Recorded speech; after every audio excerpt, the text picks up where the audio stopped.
Victory Vision চেনেললৈ স্বাগতম আমি আজি কথা পাতিম some profitable incentive for ABOs in Amway business বিশেষভাৱে নতুনকৈ যিসকলে এজ ABO আহিছে Amway business জয়েন কৰিছে তেওঁলোকে যিখিনি অলৰেডি পাবলগীয়া ইনসেন্টিভ সেইখিনি ইনসেন্টিভ পোৱাৰ উপৰিও তেওঁলোকে নতুনকৈ জয়েন কৰাৰ কাৰণে কিছুমান প্ৰফিটেবল ইনসেন্টিভ তেওঁলোকৰ কাৰণে সুকীয়াকৈ আছে সেইখিনি বিষয়ে আজি আমি বিশেষভাৱে কথা পাতিম আহকচোন আমি আগলৈ যাওঁ এই প্ৰথম স্লাইডখনত আপোনালোকে দেখা পাইছে that is SSI এতিয়া এই SSI যেটো ইনসেন্টিভ ষ্ট্ৰং ষ্টাৰ্ট ইনসেন্টিভ এটো কাৰ বাবে যিসকল মানুহে ABO হিচাপে নতুনকৈ Amway বিজনেছ জয়েন কৰিছে তেখেতলোকৰ বাবে যাৰ জাস্ট জয়নিং এই মাহত হৈছে আৰু খুব বেছি এটা মাহ মানে জয়েন কৰা মাহ আৰু তাৰ পিছৰ মাহৰ ভিতৰত যদি তেওঁ এইখিনি কাম কৰে তেতিয়াহলে তেওঁ এই ইনসেন্টিভখিনি পাব পাৰে কি কৰিব লাগিব প্ৰথম জানিব লাগিব Amway বিজনেছটো যে এটো বিজনেছ হয় গতিকে যেহেতু বিজনেছ হয় তেতিয়াহলে বিজনেছত কি হয় টাৰ্নওভাৰ হয় প্ৰফিট হ'ব কাৰণে বিজনেছত প্ৰডাক্ট আদান প্ৰদান হয় তাৰ কাৰণে আমি প্ৰফিট বনাও যিকোনো ব্যৱসায়ত হেতুৱে নিয়ম নহয় নে বাৰু আমাৰ এই বিজনেছটো আমি খালি এটা বস্তু জনা দৰকাৰ আমাৰ প্ৰডাক্ট বিলাক যিবিলাক Amway প্ৰডাক্ট আছে এখিনি আমি ব্যৱহাৰ কৰো আৰু ব্যৱহাৰ কৰি বেলেগক শেয়াৰ কৰি আমি এটা টাৰ্নওভাৰ কৰো এই টাৰ্নওভাৰটো ইয়াত কোনো কোম্পানী বিশেষভাৱে টাৰ্গেট নাই কিন্তু কোম্পানীয়ে কৈছে যদি এনে ধৰণে কৰে তেতিয়াহলে এনে ধৰণৰ কিছুমান ইনসেন্টিভ আপোনালোকে এক্সট্ৰাকেও পাব পাৰে এতিয়া কি কৰা কথা কৈছে যে আমি ঘৰখনত ব্যৱহাৰ কৰাৰ পিছত ভাল লগাৰ পিছত যেতিয়া আমি বেলেগৰ লগত কথা পাতিম তেতিয়া এটা 100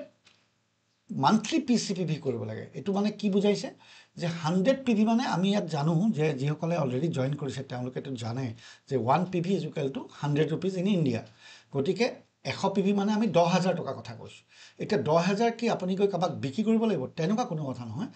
আপুনি ভাল পোৱা প্ৰডাক্টখিনি বেলেগৰ লগত শেয়াৰ কৰাৰ কাৰণে বেলেগে প্ৰডাক্টবোৰ লাগে বুলি কোৱাৰ কাৰণে আপুনি তেওঁলোকক পিসি ৰেজিষ্ট্ৰেচন এটা কৰি তেওঁলোকক ডিসকাউন্টেড প্ৰডাক্ট গিটা পোৱাৰ ব্যৱস্থা যদি কৰি দিয়ে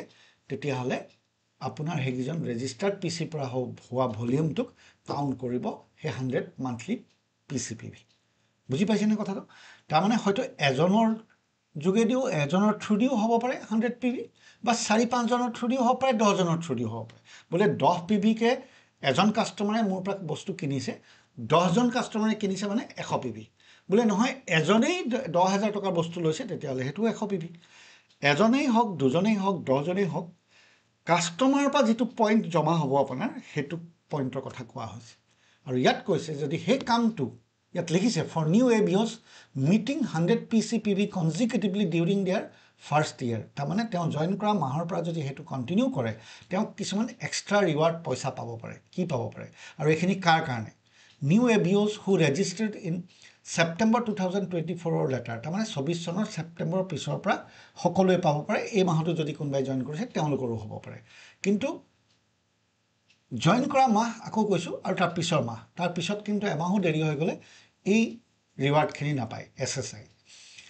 তাৰ পিছত কৈছে যে 3 6 9 and 12 consecutive months যদি আপুনি 100 PCPV টো কন্টিনিউ কৰে কি পাব পাৰে প্ৰথম 3 মাহ যদি আপুনি 100 PV টো কন্টিনিউ কৰে তাৰ মানে এই মাহটো আপোনাৰ পিসি পৰা 10000 প্লাছৰ এটা বিজনেছ টাৰ্নওভাৰ হ'ল পিছৰ মাহটো হ'ল 3 নম্বৰ মাহটো হ'ল তেতিয়া আপুনি 4 নম্বৰ মাহত আপুনি এক্সট্ৰা এটা ইনসেন্টিভ পাব 3000 रुपीस 3000 টকা এটা আপোনাৰ এক্সট্ৰা কে একাউণ্টত সোমাব হেতু এক্সট্ৰা ৰিৱাৰ্ড হেতু SSI সোমোৱাৰ কাৰণে তাৰ পিছত আপুনি আকৌ আনাদাৰ 3 মাহ যদি কন্টিনিউ কৰে তাৰ মানে 6 মাহ কন্টিনিউ হৈ গল আপোনাৰ 7 নম্বৰ মাহত আপোনাৰ 5000 টকা এটা আকৌ এক্সট্ৰা কে সোমাব দেই কমিশন যিখিনি আছে হেখিনিটো আপুনি পাবই আপোনাৰ কি জানি পিন ডাঙৰ হৈ যাব পাৰে তেতিয়ালৈকে 6% 9% হৈ যাবগে পাৰে প্ৰথম মাহত হয়তো 3% আছিল পিছৰ মাহত 6% হৈ গল হয়তো কিন্তু তেতিয়াও আপুনি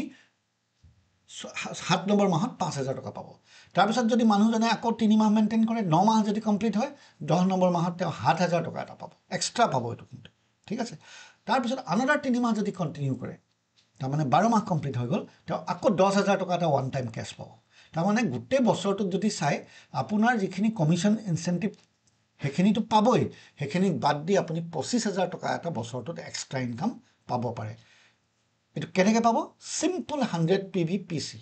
যেটো আকৌ কৈছো বিজনেছ হয় মই ব্যৱহাৰ কৰিছো আৰু বেলেগক শেয়াৰ কৰি অলপ সেল কৰিছো তাৰ কাৰণে মোৰ এটা কিন্তু বিজনেছ ভলিউম জেনাৰেট হৈছে আৰু হে বিজনেছ ভলিউমটো যদি মই 100 পইণ্টত মেইনটেইন কৰিব পাৰিছোঁ তেতিয়াহ'লে মই এক্সট্ৰা SSI ৰিৱাৰ্ডখিনি পাব পাৰোঁ এটলিষ্ট 25,000 টকা এক্সট্ৰা ইনকাম এইবাৰ মই নেক্সট শ্লাইডখনলৈ আহিছোঁ এইখিনি সকলো কিন্তু মই প্ৰফিটেবল MOI বিজনেছৰ কথা পাতি আছোঁ আমি MOI ব্যৱসায়টো যদি ব্যৱসায় হিচাপে আহিছোঁ ইয়াত প্ৰফিট কৰিব আহিছোঁ ইয়াত সদায় ৰেগুলাৰ ইনচেণ্টিভখিনিৰ উপৰিও এইখিনি ইনচেণ্টিভ কিন্তু বহুতে গম নাপায় বা কিবা কাৰণত জনাত থাকি যায় আজি আপোনালোকে ভালকৈ মন দি যদি চাই আপোনালোকে কি আৰু বহুত ইয়াৰ পৰা ভাল ভাল প্ৰফিটেবল ইনচেণ্টিভ পাব পাৰে আপোনালোকে গম পাব SSIটো গম পালে একেবাৰে নতুন মানুহৰ কাৰণে আৰু এইটো নতুন বুলি কোনো কথা নাই এইটো এনেকুৱা এটা ইনচেণ্টিভ হয় BFI ব্ৰঞ্জ ফাউণ্ডেশ্যন ইনচেণ্টিভ এইটো a person who achieves 9% or 12% with 3% above lakhs তাৰমানে এইফালে ৰাইটত যদি আপুনি ডায়েগ্ৰামটো চাই তাত আপুনি দেখিব আপুনি যদি মই ধৰি ল'লোঁ আপুনি ব্যৱসায় যেতিয়া কৰিব আহিছে আপুনি যেনেকৈ PC নেটৱৰ্ক কৰিছিলে PC আপোনাৰ বহুত জইনিং আহিছে ঠিক তেনেকৈ কোনোবাই আপোনাক এনেকৈও ক'ব যে আপুনি ব্যৱসায়টো কৰিছে মোকো কওকচোন মই ব্যৱসায়টোৰ পৰা ইনকাম কৰিব বিচাৰিছোঁ বা মই প্লেনখন চাব বিচাৰিছোঁ আপুনি প্লেন দেখাইছে বহুত মানুহক তাৰ মাজত কেইজনমান মানুহ আপোনাৰ লগত জইন হৈছে ধৰি লৈছোঁ 3জন 4জন 5জন 10জন যি মানুহ জইন হওক লাগিলে সেই ABO হিচাপে জইন হোৱা মানুহকেইজন মিনিমাম তেওঁলোক 3% এবভ যদি থাকে আপোনাৰ তলত যেনেকৈ আপুনি যোৱা মাহত 3% গৈছিলে ৰাইট এই মাহত আপুনি কি হৈ গ'ল তেওঁলোকক 3% যোৱাত সহায় কৰিলে তেওঁলোকক SSI সমুৱাই দিলে তেওঁলোকক কেনেকৈ 100 PV কৰে শিকালে আৰু তেওঁলোকক কেনেকৈ PC জইন কৰাব লাগে শিকালে আৰু তেওঁলোকৰ 3%কে তিনিটা আপোনাৰ ডিফাৰেণ্ট লেভেলত 3% হ'ল আৰু আপোনাৰ যিটো গ্ৰুপ PV সেইটো 1200 হ'ল তেতিয়া আপুনি কিমান হ'ব 9% কমিশ্যন পাব ইয়াত 15% মাল্টিপ্লায়াৰ এটা পাব BFI বুলি ক'ব আপোনাক কেলে BFI বুলি ক'ব আপুনি এনেও 1200 PV হ'লে 9% যাব কিন্তু তিনিটালৈকে যদি 3% থাকে তেতিয়াহ'লে আপোনাক BFI বুলি এক্সট্ৰাকৈ ক'ব 9% BFI বুলি ক'ব এটা বহুত প্ৰফিটেবল আৰু এই BFIটো যদি আপুনি 6 মাহ কণ্টিনিউ কৰে তেতিয়াহ'লে new BFI one time cash incentive এটা পাব 20,000 টকা এক্সট্ৰা পাব কিন্তু দেই আপুনি 9% লেভেলত 10-12,000 টকাটো মান্থলি ইনকাম পাব তাৰ লগত 6 মাহৰ পিছত 20,000 টকা এটা আকৌ আপুনি পাব আৰু এটা যদি 12 মাহ মেইনটেইন কৰে আপুনি 40,000 টকা এটা আকৌ এক্সট্ৰাকৈ পাব টোটেল কিমান পাব 60,000 এলং উইথ দ্য 15% মাল্টিপ্লায়াৰ তাৰমানে BFI লেভেলত আপুনি এক্সট্ৰা 60,000 এটা as a BFI incentive one time cash reward হিচাপে পাব পাৰে এইবাৰ মই নেক্সট পেজলৈ আহিছোঁ এইটো পেজত আপোনালোকে দেখা পাইছে আগৰ পেজটোত আছিলে BFI ব্ৰঞ্জ ফাউণ্ডেশ্যন ইনচেণ্টিভ এইটো হ'ল BBI মানে ব্ৰঞ্জ বিল্ডাৰ ইনচেণ্টিভ ইয়াতো এই গোটেই পেজকেইটাত আপুনি দেখিছে 100 মান্থলি PCPV তাৰমানে মই 100 মান্থলি PC মিনিমাম এইটো আপোনাৰ 200ও হ'ব পাৰে 300 হ'ব পাৰে 1000ও হ'ব পাৰে আপোনাৰ কাষ্টমাৰ বঢ়াৰ ওপৰত ডিপেণ্ড কৰিব কিন্তু মিনিমাম 100 মান্থলি PCPVটো মেইনটেইন কৰাটো